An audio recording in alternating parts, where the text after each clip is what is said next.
تفاوت هل ترى من ثم رجع البصر كرتين إليك البصر وهو حسير বক্তব্য নিয়ে আসেন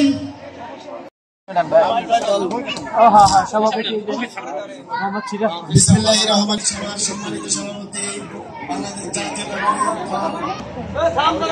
মঞ্চে আরো উপবিষ্ট আছেন সভাপতি ছাত্রদল ও যুবদল মাদারীপুর জেলা।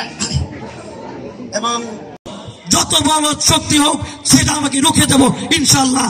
আমার বিরুদ্ধে এবং আমার জাতীয়তাবাদী দলের বিরুদ্ধে অনেক ষড়যন্ত্র হয়েছে, সেই ষড়যন্ত্রকে রুখে দেওয়ার শক্তি আমাদের রয়েছে। এবং বিগত 16 বছর এই রাজনীতি করে আমাদের নেতাকর্মী কতটা নির্যাতিত সবাই আপনারা প্রত্যক্ষভাবে জানেন। নিষ্ক্রিয় হওয়ার একটাই মানি যে শেখ হাসিনা রোশনালে পড়ে চাপে পড়ে জেল জুলুমের ভয় দেখিয়ে অনেককে দাবিয়ে রেখেছে। ইনশাল্লাহ সেই দাবানোর শক্তি আর তাদের থাকবে না ইনশাল্লাহ।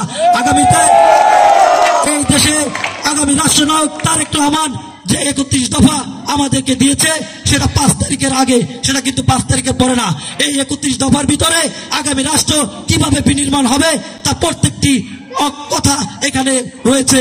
সেই 31 দফাকে বাস্তবায়ন করার জন্য আমাদের জীবন যা আছে সবকিছু বিলিয়ে দিতে আমি প্রস্তুত রয়েছি ইনশাল্লাহ।